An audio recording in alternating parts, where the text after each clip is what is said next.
Hello students, I hope you all are fine. Today we are going to continue our chapter number 3rd of class 9th, that is atoms and molecules, जो हमने last video में study किया था about atoms and molecules, जिसमें हमने atoms की discovery के बारे में पढ़ा था. We have done 2 types of laws हम कर चुके हैं, law of combination of mass और लॉ ऑफ कांस्टेंट प्रोपोर्शन. 2 हमने लॉज किए थे और लॉज करने के बाद हमने इस चैप्टर में डेल्टन्स थ्योरी के बारे में पढ़ा था. And after that we have done about 1 to 20 elements के बारे में आपको बताया था, उनकी इलेक्ट्रॉनिक कॉन्फ़िगरेशन का जनरल इंट्रोडक्शन आपको दिया था. And today we are also हमने सिंबल्स के बारे में पढ़ा था कि जो सिंबल्स हैं हमारे एलिमेंट्स के, वो सिंबल्स सबसे पहले डेल्टन ने दिए थे, उसके बाद बर्जीलियस थे, उन्होंने बताया था सिंबल्स को कि हम उसका first word and second word और एनी अदर वर्ड हम यूज कर सकते हैं. और कुछ एलिमेंट्स हमने लैटिन वर्ड से लिए थे, जैसे सोडियम का नाइट्रियम से लिया है, पोटेशियम का केलियम से लिया है. ये सब. और जो हमारे अब आज के टाइम में जो हम सिंबल्स यूज करते हैं, all that symbols are given by IUPAC, और जो वो नेमिंग है उसको हम बोलते हैं IUPAC naming, which is the full form of IUPAC, जो कि सिंबल्स की इंट्रोडक्शन देती है, सिंबल्स के बारे में हमें बताती है. With that is international union of pure and applied chemistry. Pure and applied chemistry. This is a branch which deals with the naming of the elements. Elements की जो नेमिंग है वो इस ब्रांच के थ्रू की जाती है. And today we are going to continue the same topics जो हमने कल स्टडी किए थे. सिंबल पढ़ा था हाइड्रोजन का H, helium, neon Ne, argon, chlorine we have done, carbon, अलग अलग सबके हमने बारे में डिफरेंट एलिमेंट्स हमने पढ़ लिए थे. अब ये एलिमेंट्स जो हैं, ये जो सारे हमारे एटम्स जो हैं, ये एटम्स का कुछ ना कुछ मास भी होगा. अगर कोई एटम की हम बात करें, किसी भी चीज की बात कर रहे हैं, if they exist it means it must have a definite मास. अब हमने कुछ कहीं पे यूज किया था कि हाइड्रोजन का मास 1 होता है, हमने ऑक्सीजन का मास 16 यूज किया था, कार्बन का मास 12 यूज किया था. तो ये जो मासेस हैं ये आए कहाँ से, हाउ आर दे यूज्ड. हम अगर सपोज, चलो ठीक है, इनके एलिमेंट्स के मास भी हमें पता है, लेकिन जो नया इन्वेंट होता है कोई भी एटम, तो हम उसका मास कैसे फाइंड आउट करते हैं और कैसे हम उसको डेली लाइफ में यूज करते हैं. तो that we are going to know about what is atomic mass.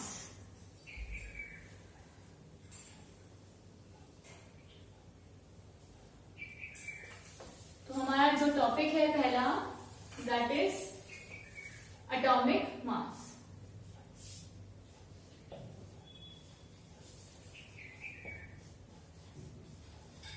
अब किसी भी चीज का अगर हम एटम की बात कर रहे हैं, तो एटम तो बहुत छोटा सा एक पार्टिकल है which we can not even see with our eye, है ना, हम आई से भी नहीं देख सकते. तो इन एटम्स का वेट मींस मास कैसे कैलकुलेट करेंगे हम. अब सबसे पहले स्टार्टिंग में जब, अगर सपोज, चलो एग्जांपल लेते हैं, सब छोड़ते हैं, हम लोगों को कोई भी चीज का वेट अगर फाइंड आउट करना है, we have to weigh something, तो हमारे पास कुछ डेफिनेट यहाँ पे होता है, तभी हम यहाँ पे उसको वेट कर सकते हैं. मतलब यहाँ पे कुछ ना कुछ रखा होगा, तभी तो हम बताएंगे ना इसका वेट इतना है कितना है, कंपेयर करके. Means we can find out the mass of something only by comparing it with something, right. यहाँ पे हमारे वेट्स होते हैं. अगर हमारे पास 10 kg का वेट इधर रखा है, तभी तो हम यहाँ पे 10 kg का कोई भी फ्रूट या वेजिटेबल ले सकते हैं. वी कैन टेक दैट, है ना, किसी भी तरीके से.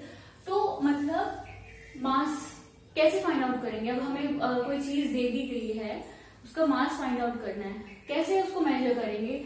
तो अगर हमें मेजर करना है it means we have to keep something over here, और यहाँ पे हमारा एक एटम है, कोई भी एटम है जिसका हमें मास निकालना है, ठीक है। यहाँ पे दैट एटम है, और यहाँ पे स्टार्टिंग में सबसे पहले जब नया कोई एटम इन्वेंट होता था तो उसको उसका मास निकालने के लिए first of all we use hydrogen.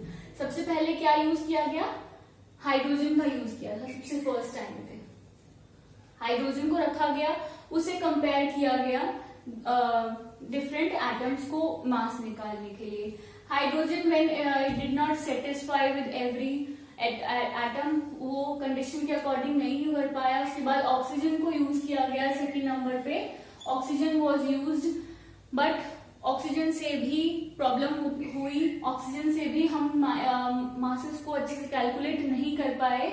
Then we use carbon, third number पे हमने क्या यूज किया? कार्बन। अब कार्बन के भी दो टाइप की कार्बन होती है, एक कार्बन जिसका मास 12 होता है और एक का मास क्या होता है? 14।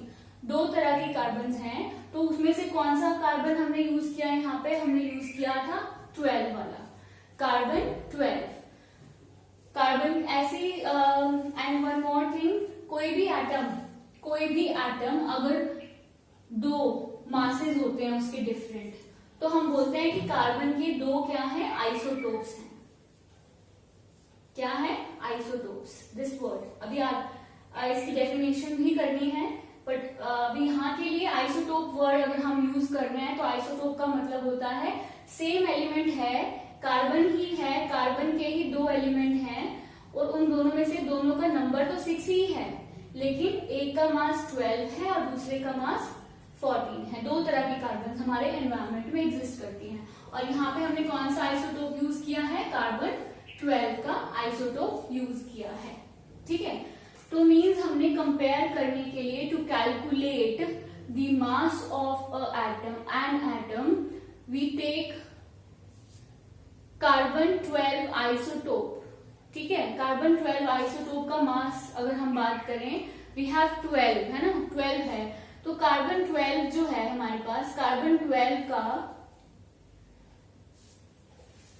अगर कार्बन 12 का मास को 1/12 कर दे, 1/12 मास कितना आएगा? कार्बन 12 का 12 ही मास है, तो एक ही मास आएगा ना, तो उसको क्या बोलते हैं? 1 atomic mass unit.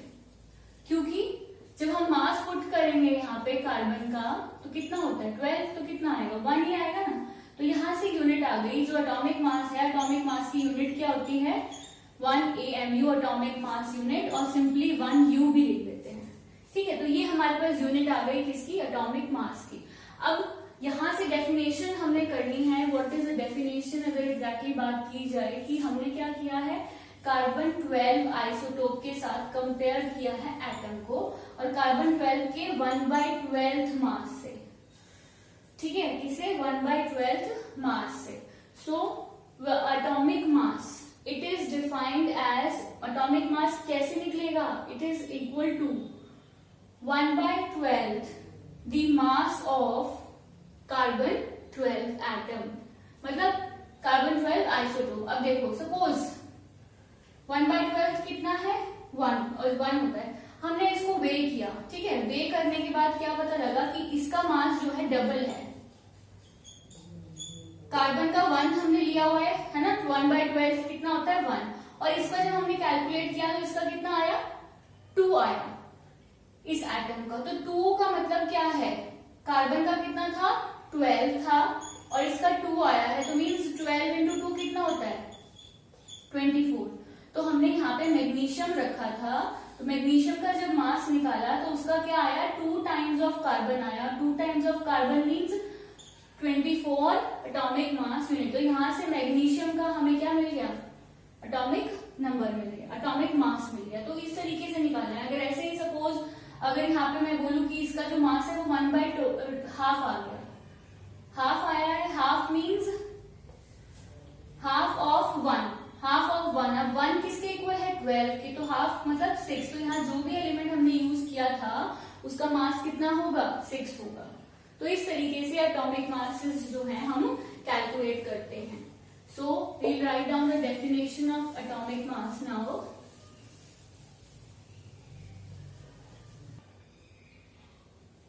The relative mass of atom,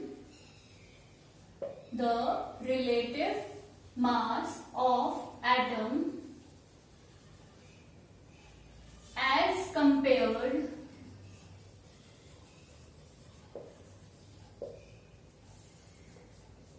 to 1/12 mass of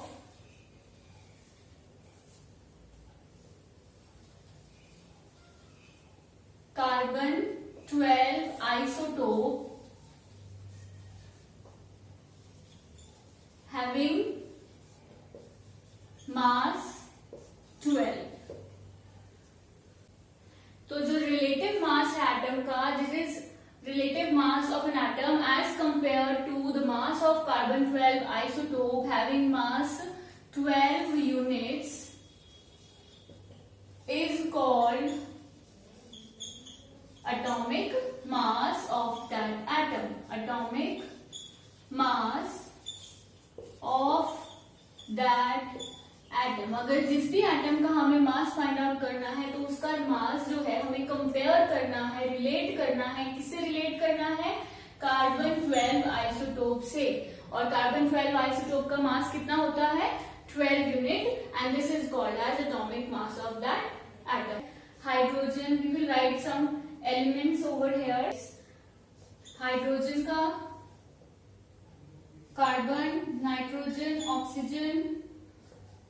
hydrogen का मास 1, कार्बन का 12, नाइट्रोजन का एटम होता है 14, ऑक्सीजन का है हमारे पास 16. देन फिफ्थ अगर हम फाइंड आउट करें, सोडियम का निकलेगा हमारे पास 23, मैग्नीशियम का होता है 24, सल्फर 32, क्लोरीन 35.5. सो इस तरीके से बहुत सारे हमारे पास एलिमेंट्स हैं. कैल्शियम का हो गया 40. तो सबका जो मास है वो इस तरीके से हमने फाइंड आउट किया हुआ है. मैग्नीशियम का 23 और इसका है 24. Yes, this is the masses of some of the elements that I have written over here on the board. तो ये फिक्स masses हैं, सबके हैं, बहुत सारा पूरा टेबल है. तो कुछ मेन जो हमने मोस्टली जो यूज होते हैं ये वो स्पेसिफिक हैं जो हम नॉर्मली हर जगह पे यूज करेंगे. Hydrogen, oxygen, carbon, chlorine, calcium. तो ये सब चीजें, ये बेसिक कुछ एलिमेंट्स हैं जो जिसका मास हमने यहाँ पे लिखा है. सो मास कैसे निकाला गया है? इन सबका निकाला गया है bye comparing it with mass of carbon. अब आप देखो क्लोरीन है हमारे पास. क्लोरीन का मास 35.5 क्यों आया है? क्लोरीन जो है, दो आइसोटोप्स हैं क्लोरीन के. क्लोरीन का नंबर होता है 17 और इसका जो एटॉमिक मास है 35 भी है और 37 भी है. दो इसके आइसोटोप्स होते हैं. और जो क्लोरीन है हमारे पास, हमारे इन्वायरमेंट में क्लोरीन 3:1 में मिलता है. अगर मैं बात करूं, ये 3:1 है. इन दोनों की आपस में रेशियो कितनी है? मतलब जो 35 वाला मिलता है वो 3 टाइम्स मिलता है और 37 वाले से ये ज्यादा मिलता है. ये तो दोनों का मास निकाला कैसे फिर हमने? 35 कितना मिल रहा है? 3. 35 इंटू 3 प्लस 37 वाला कितना मिल रहा है? 1 डिवाइडेड बाय 3 प्लस 1 कितना होता है? 4. सो इसको कैलकुलेट करके मास इसका गिवन दिया हुआ है कि किस तरीके से मास फाइंड आउट किया है इसका. 37 इसमें प्लस करेंगे 142/4. 4 3s are 12, 22, 4 5s are 20. Point फिर से पॉइंट लगेगा ये. ठीक है, तो ये क्या निकल गया इसका? इतना. This is the atomic mass of. ये जो हमारे पास मास निकला है, किसका मास निकला है? क्लोरीन का मास निकल गया. क्या है? क्लोरीन जो है, मतलब बहुत सारी चीजें हैं हमारे एनवायरनमेंट में जिसके अलग अलग मासेस. जैसे हाइड्रोजन है, हाइड्रोजन भी हाइड्रोजन का मास 1 भी होता है, हाइड्रोजन का मास 2 भी होता है, हाइड्रोजन का मास 3 भी होता है। तो हाइड्रोजन के भी 3 आइसोटोप्स हैं। इसी तरीके से क्लोरीन के 2 आइसोटोप्स हैं, मतलब क्लोरीन ऐसा एलिमेंट है जिसके मासेस 2 तरह के हो सकते हैं, 35 और 37। और जो हमारा एनवायरमेंट है उसमें ये 3:1 में मिलते हैं, मतलब 3 टाइम्स है ये वाला इससे, जितना ये है ना हमारे एनवायरमेंट में, ये उसका ट्रिपल है। तो इसे कैसे फाइंड आउट किया, इसको ये ट्रिपल है तो इंटू 3 कर दिया, ये इंटू 1 है अपॉन 3 + 1, ऐसे करके एवरेज एटॉमिक मास निकाला जाता है, फिर हम उसको यूज करते हैं अगर सिंपल क्लोरीन की जब बात, इसलिए हमने यहाँ पे क्लोरीन का 35.5 लिखा है, 2 नहीं लिखे, ठीक है। तो इस तरीके से हम लोग फाइंड आउट करते हैं about, and this one is called as average atomic mass, average, ठीक है, एवरेज एटॉमिक मास है ये। तो इस तरीके से हम इसको फाइंड आउट कर सकते हैं। So this is about atomic masses. कुछ एलिमेंट्स का फिक्स है that we have written.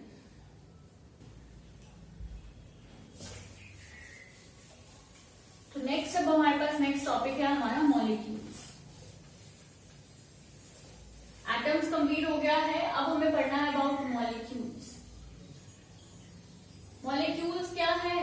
Molecules are जब एक से ज्यादा एटम, 2 से ज्यादा एटम आपस में कंबाइन कर जाते हैं, कंबाइन करने के बाद नया स्ट्रक्चर बना देते हैं, that is called as a molecule. So combination of, or we can write when 2 or more atoms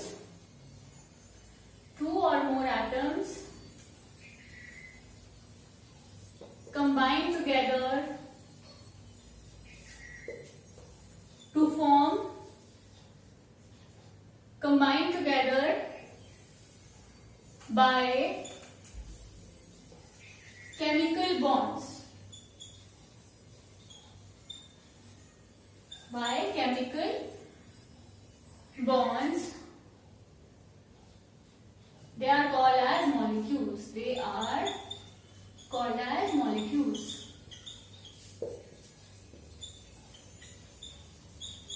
ये खाली एक एटम था, कोई भी ए जो है एक और ए से मिल गया, मॉलिक्यूल बना दिया, साथ में बी भी लग गया, कोई और एटम भी जुड़ गया, तो this is a molecule. Molecule हमारे पास सिंगल मॉलिक्यूल भी हो सकता है, डबल मतलब 2 से मिलके भी बन सकता है, 3 से मिलके भी मॉलिक्यूल की फॉर्मेशन हो सकती है। तो डिफरेंट टाइप्स ऑफ मॉलिक्यूल्स हमारे पास हैं विच आर एज। तो सबसे पहले हम पढ़ेंगे कि एलिमेंट से मॉलिक्यूल कैसे बनते हैं। Molecules of an element. Element क्या है, जो हमने अभी पढ़े थे सारे, वो सब क्या है, एलिमेंट्स ही हैं। तो उन एलिमेंट से मॉलिक्यूल कैसे बनेंगे? तो पहला यहाँ पे है मोनोएटॉमिक मॉलिक्यूल। मोनोएटॉमिक का मतलब है ये ऐसे एटम्स हैं जो किसी के साथ भी कंबाइन नहीं करते, they don't combine with any atom.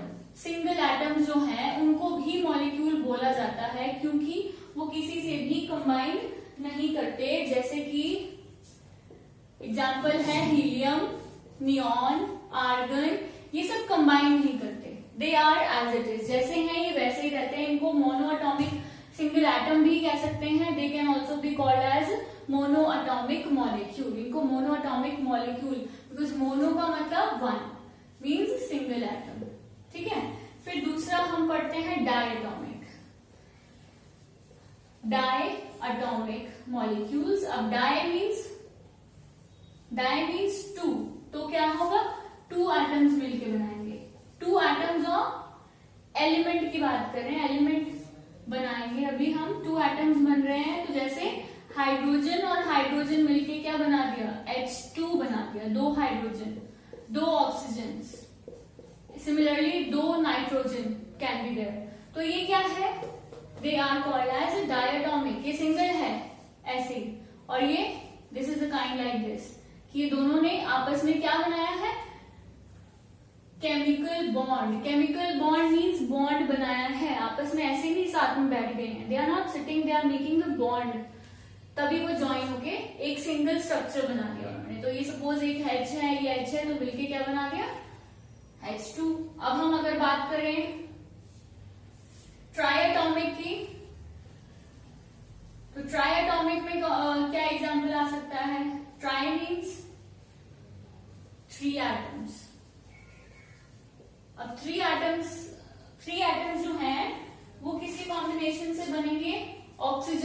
Combination से we can make O3, oxygen oxygen oxygen. This O3 is called as ozone. इसको ओजोन बोलते हैं. ये ओजोन का स्ट्रक्चर है हमारे पास. तो इस तरीके से ये एक ऑक्सीजन, दूसरा ऑक्सीजन और ये third oxygen. Similarly we can make tetratomic. Tetratomic. Tetra means four atoms. अब 4 एटम्स का मतलब 4 एटम्स P4 फॉस्फोरस 4 एटम्स बनता है. ऐसे सल्फर जो है 8 एटम्स जुड़ सकते हैं, S8. तो इस तरीके से डिफरेंट. अभी हमने क्या पढ़े हैं, ये एलिमेंट्स पढ़े हैं. मॉलिक्यूल ऑफ एन एलिमेंट, ये एलिमेंट्स हैं. एलिमेंट मतलब सिंगल जो होते हैं.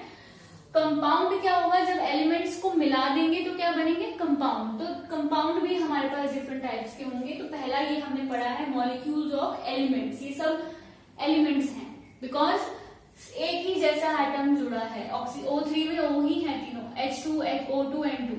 जब डिफरेंट चीजें जुड़ने शुरू हो जाएंगी तो क्या बन जाएगा, कंपाउंड बन जाएगा. So next we are going to do molecules of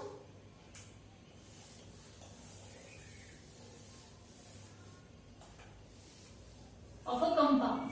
Molecules of a compound. Compound में मोनोएटॉमिक नहीं हो सकता क्योंकि H वो हीलियम नियॉन वो तो एलिमेंट ही हैं. तो ये स्टार्ट कहां से होंगे, डायटॉमिक से. Diatomic molecules of compound. Diatomic मतलब 2 मॉलिक्यूल आपस में कंबाइन हो रहे हैं. जैसे 2 एटम्स हैं.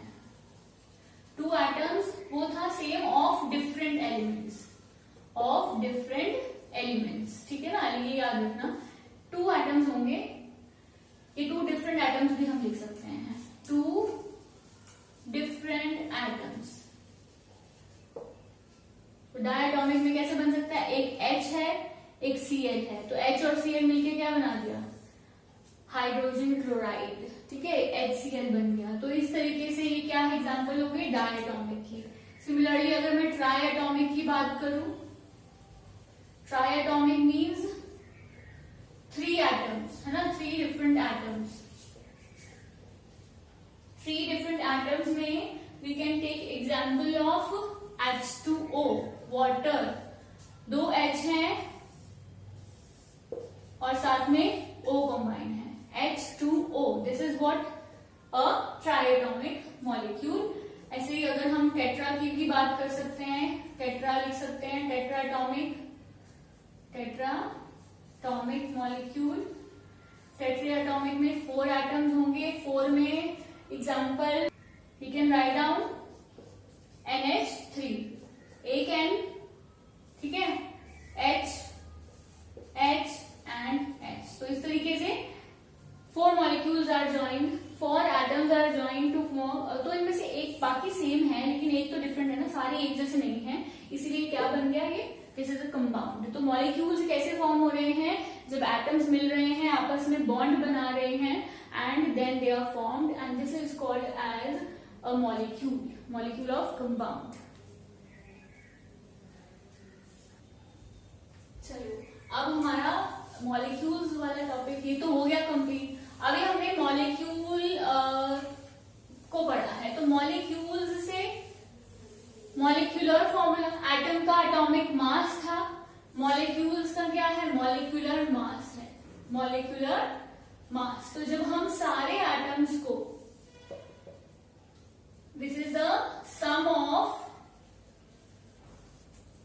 All the atoms present in a molecule is called molecular mass. ठीक है, सबके एटॉमिक मासेस को जब हम ऐड कर देंगे, sum of all the atoms, sum of atomic masses, sum of atomic masses of atoms present in a molecule is called molecular mass. जैसे example H2. H2 में कितने मॉलिक्यूल्स हैं, H का मास हमने पढ़ा था कितना होता है, 1 होता है. यहाँ पे H कितने हैं, 2 H हैं. तो H के मास को atomic mass of hydrogen into 2 कर देंगे, क्योंकि H कितने हैं यहाँ पे 2 है, तो मीन्स 2 इंटू 1। हाइड्रोजन का मास कितना होता है 1 होता है, तो इसका एटॉमिक मास कितना, मॉलिक्यूलर मास कितना हो गया 2 हो गया। ऐसे ऑक्सीजन का निकालना हो O2, तो ऑक्सीजन कितने हैं हमारे पास 2 हैं, और ऑक्सीजन का मास हमने अभी पढ़ा था 16 होता है, which is equals to 16 to the 32। O3 निकालना होगा तो 3 इंटू O का हमारे पास 16 होगा 48U। H2O का मास अगर हमें फाइंड आउट करना है, कैसे फाइंड आउट करेंगे H2O का मास? हाइड्रोजन कितने हैं 2 हैं, हाइड्रोजन 2 है प्लस एक ऑक्सीजन है, तो हाइड्रोजन का मास 1, ऑक्सीजन का मास 16, 2 1 2, 2 प्लस 6 18U। ऐसे ही किसी का भी H2SO4, सपोज H2SO4 का मास फाइंड आउट करना है, तो कैसे करोगे? हाइड्रोजन कितने हैं 2 atoms of hydrogen are there, इस तरीके से लिख लो, एक सल्फर है और ऑक्सीजन कितने हैं 4 है, ठीक है। हाइड्रोजन हमारे पास एक हाइड्रोजन का होता है, सल्फर का मास होता है 32, ऑक्सीजन का कितना होता है 16, so we have written over here, तो ये क्या हो गया 2 plus 32 plus 64 which is equal to 98Q। तो यहां से हमने इस तरीके से क्या फाइंड आउट कर लिया, ये क्या है निकाले, जो हमने सबकी क्या निकाल लिए, मॉलिक्यूलर मास निकाल दिया। जितने भी एटम्स प्रेजेंट हैं उनको सम कर दो, then it is called as atomic molecular mass. अब जैसे सपोज कोई बड़ा सा अगर आ गया, सपोज Al2SO4 थ्राइस, ये है, ठीक है, इसका मास निकालना है हमें। तो पहले तो याद हमें पता होना चाहिए डिफरेंट मासेस। एल्यूमिनियम का जो मास होता है 10,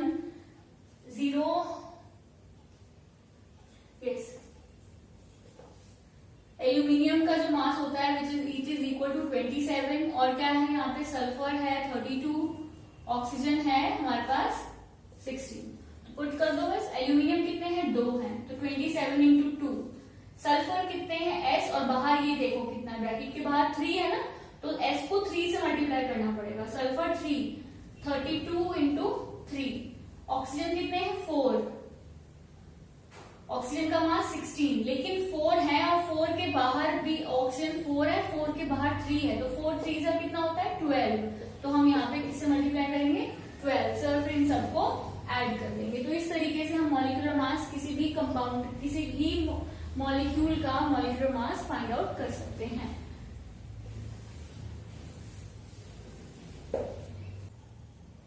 अब नेक्स्ट हमारे पास मॉलिक्यूलर मास के बाद आगे है अबाउट आयंस। अभी आयंस क्या होते हैं, what are these ions? Ions are the charge, जो भी चार्ज एटम्स हैं, ये चार्ज मॉलिक्यूल्स हैं जिसके ऊपर कोई भी चार्ज होगा, they are called as ions. Ions means charges, ठीक है। अब वो चार्ज एटम के ऊपर भी हो सकता है, मॉलिक्यूल के ऊपर भी हो सकता है, और चार्जेस हमारे पास 2 तरह के हो सकते हैं, दैट इज पॉजिटिव चार्ज और नेगेटिव चार्ज। ये तो सबको ही पता है कि चार्जेस 2 तरह के ही होते हैं, न्यूट्रल भी होता है, but that is not a charge, है ना। तो चार्ज हमारा पॉजिटिव हो गया, नेगेटिव हो गया। पॉजिटिव चार्ज को बोलेंगे कैटायन और नेगेटिव चार्ज को बोलेंगे anion. This is the name of these ions. Positive charge cation and negative charge is called anion. So अगर इसकी हमें डेफिनेशन लिखनी हो तो क्या लिखी जाएगी?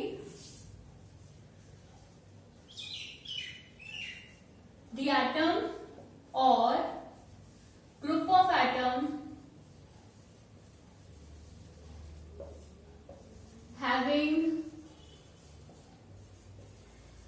positive or negative charge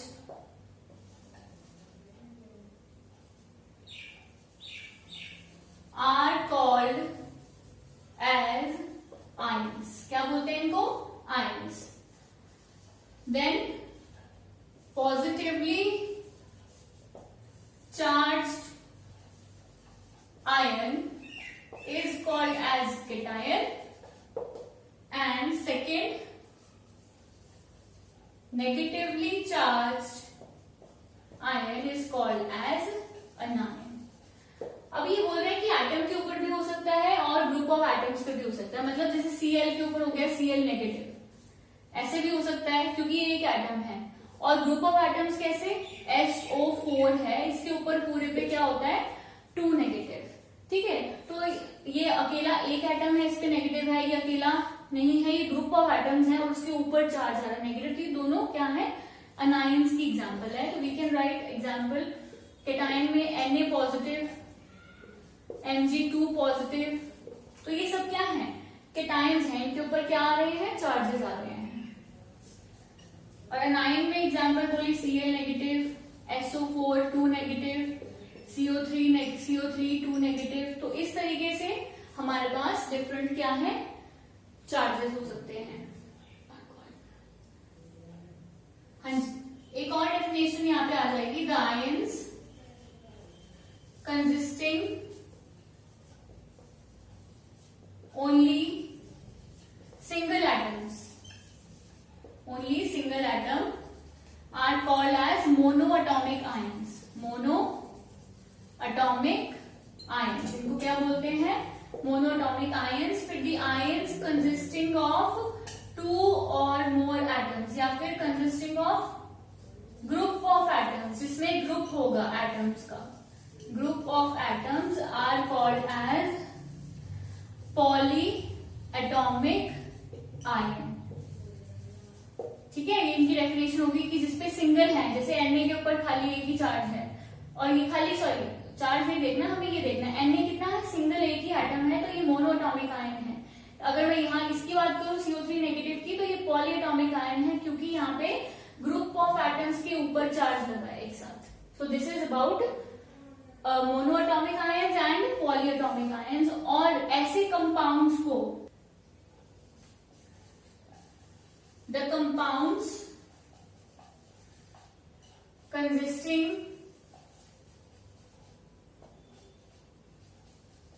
both negative and positive ions, negative and positive ions भी लिख सकते हो, कैटायंस एंड आयंस भी लिख सकते हो। Both anions and cations are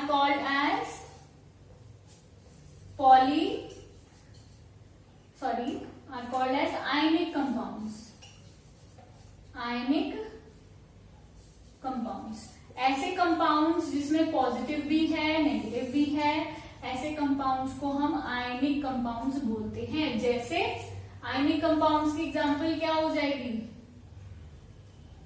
NaCl, ठीक है। Na क्या होता है पॉजिटिव, Cl क्या होता है नेगेटिव, तो NaCl में Na के ऊपर पॉजिटिव है, Cl के ऊपर नेगेटिव है, तो इन दोनों को मिलके जो कंपाउंड बना है, ये कौन सा कंपाउंड बना है, this is an ionic compound. तो जैसे ही कभी भी हम केटायन आयन को जोड़ के एक कंपाउंड बनाएंगे तो उसे क्या बन जाएंगे, आयनिक कंपाउंड्स बन जाएंगे। अब हमें इस टॉपिक के बाद after molecules, molecular mass, ions, ionic compounds, cations, anions, ये सब करने के बाद वी हैव टू नो कि ये जो आयनिक कंपाउंड्स हैं, ये चार्ज है, ये कैसे आया है। एक कल वर्ड पढ़ा था वैलेंसी, जब हमने 20 एलिमेंट्स के बारे में पढ़ा था तो वहां पे एक वर्ड यूज किया था वैलेंसी। तो अब उसी को फर्दर थोड़ा सा देखते हैं कि वैलेंसी क्या होती है। Rest you can note it down and take a screenshot if you want.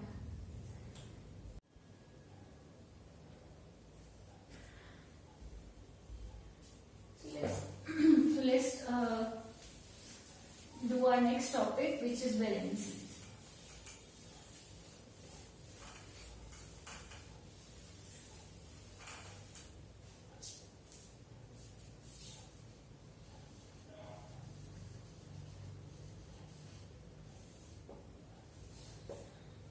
तो वैलेंसी की अगर हम बात करें, वैलेंसी जो है, वैलेंसी ऑफ मॉलिक्यूल, पहले वैलेंसी ऑफ मॉलिक्यूल के अकॉर्डिंग देखते हैं। सपोज हमारे पास कंपाउंड है, एग्जाम्पल लेते हैं पहले तो हम मॉलिक्यूल का एग्जाम्पल लिया हमने H2O, ठीक है, H2O एग्जाम्पल लिया, या फिर HCl ले लेते हैं, ठीक है, ये एग्जाम्पल लिया। अब आप देखो हाइड्रोजन का एटॉमिक नंबर होता है 1, एटॉमिक नंबर 1 है, और इसकी वैलेंसी भी हमने पढ़ी थी, वैलेंसी भी हमने बोला था 1 है। क्यों बोला था valency 1?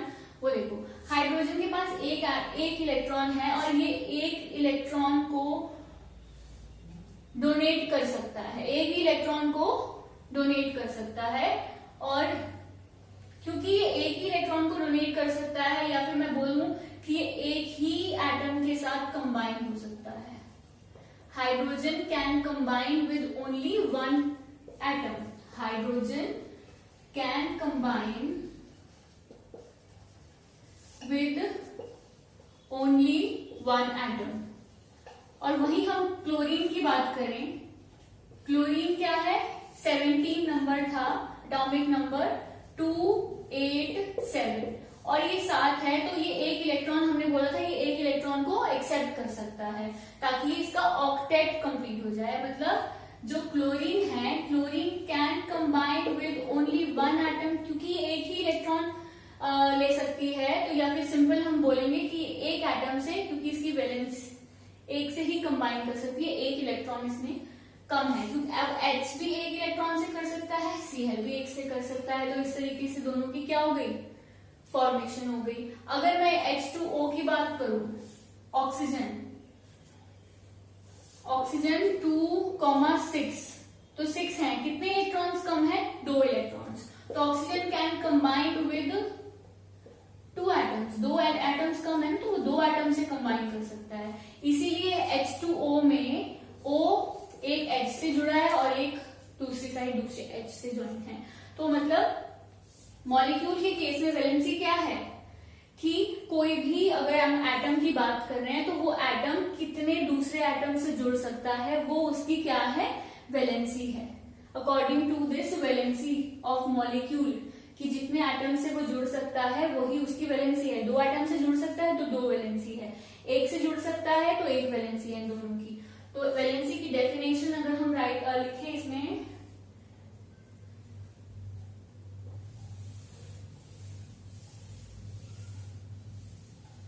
Valency of molecule is defined as the combining capacity, the combining capacity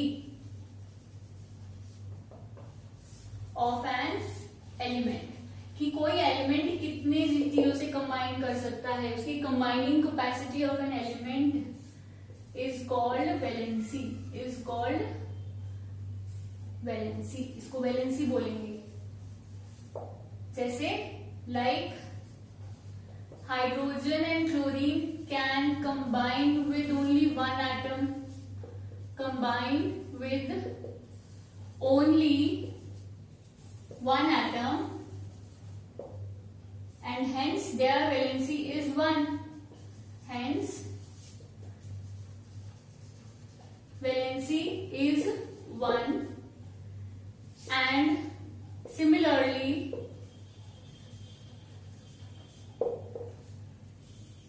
valency of oxygen is 2. ये सिंपल सी बात हो गई ना कि वो एक से कंबाइन कर सकते हैं तो 1 वैलेंसी है, ये 2 से कर सकते थे तो ये 2 वैलेंसी है। तो this is about a molecule. इसके बाद हमें पढ़ना है valency of an ion, valency of ion.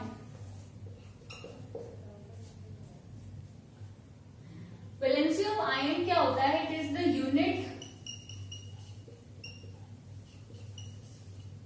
Units of positive and negative charge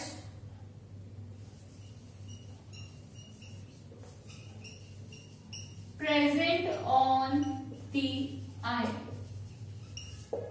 positive या फिर और लिख देते हैं, और negative charge present on the ion is called valency, is called valency. कैसे, देखो Na पॉजिटिव, Na के ऊपर, सोडियम के ऊपर प्लस कुछ नहीं है, मतलब 1 है, तो Na की वैलेंसी कितनी है इसकी 1 हो गई। मैग्नीशियम पे 2 पॉजिटिव होता है तो इसकी वैलेंसी कितनी हो गई 2 हो गई। सिमिलरली क्लोरीन पे नेगेटिव है मतलब -1 तो 1 इसकी वैलेंसी है। चार्ज नहीं लिखना वैलेंसी में, सिंपल लिखते हैं। तो इस तरीके से इनकी वैलेंसीज हम लोग लिख सकते हैं bye checking the charge only. तो जितना चार्ज है उतनी ही वैलेंसी है। This is about ions. तो डिफरेंट है दोनों में। आयंस में चार्ज के अकॉर्डिंग हम वैलेंसी बता देते हैं और मॉलिक्यूल्स में हम लोग इनकी कंबाइनिंग कैपेसिटी देख के वैलेंसी बता देते हैं। बट एग्जैक्टली वैलेंसी कैसे फाइंड आउट होती है यू ऑल नो। अगर हम बात करें अबाउट वैलेंसी कैसे, अगर सपोज सोडियम है, सोडियम इज 11 2 8 1, तो एक इलेक्ट्रॉन है। अब ये एक इलेक्ट्रॉन को रिमूव करना इसके लिए इजी होगा या फिर ये 7, अब इसके पास 2 ऑप्शंस हैं। देखो ऑक्टेट कंप्लीट करना है या डुप्लेट। सेकेंड वाला थर्ड शेल है तो ऑक्टेट ही कंप्लीट होगा। अब इस केस में देखिए एक इलेक्ट्रॉन को ये लूज कर सकता है 1 इलेक्ट्रॉन, या फिर 7 को गेन कर सकता है। दोनों तरीके से ऑक्टेट कंप्लीट हो सकता है।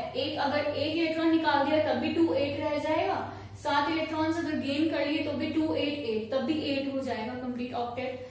तो दोनों में से इजी क्या होगा? 7 चीजें हमने गेन करनी है वो इजी है, या फिर एक चीज को लूज करना है वो इजी है। तो नंबर जिसका कम है ऑब्वियसली ये ज्यादा इजी है, तो ये 1 इलेक्ट्रॉन को लूज करता है। और मैंने बताया था कि जब कोई किसी इलेक्ट्रॉन को लूज कर रहा है तो हमने कैसे याद रखना है चार्ज की हम डोनेट कर रहे हैं। जो पर्सन डोनेशन करता है वी थिंक हमारे अकॉर्डिंग ही और she is a good person, है ना, कि वो अच्छा पर्सन है, वो डोनेट कर रहा है। अच्छा है मीन्स पॉजिटिव नेचर है, पॉजिटिव वाइब्स आती है उस पर्सन से, तो पॉजिटिव। तो जो लूज कर रहा है दैट इज पॉजिटिव। तो एक इलेक्ट्रॉन लूज कर रहा है, सोडियम ने एक इलेक्ट्रॉन लूज कर दिया, चला गया। अब पहले ये Na था, सोडियम था, अब एक इलेक्ट्रॉन जाने के बाद ये बन गया Na पॉजिटिव। इस तरीके से चार्जेस आते हैं। अगर मैं वही बात क्लोरीन के लिए लूं 2 8 7 है ना, 7 है तो 7 इलेक्ट्रॉन्स हैं। अभी 1 इलेक्ट्रॉन को इजीली 1 इलेक्ट्रॉन को गेन कर सकता है और 7 को लूज कर सकता है, तब भी 8 रहेगा पीछे।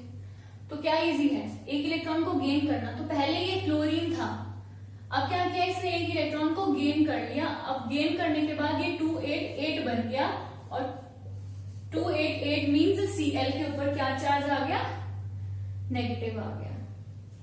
तो इस तरीके से हम लोग करते हैं। अब एक और एग्जांपल ले लेते हैं। चलो मैग्नीशियम है 2 8 2 12 है एटॉमिक नंबर। तो अब देखो अब ये 2 इलेक्ट्रॉन्स को लूज कर सकता है और 6 इलेक्ट्रॉन्स को गेन कर सकता है। What is easy?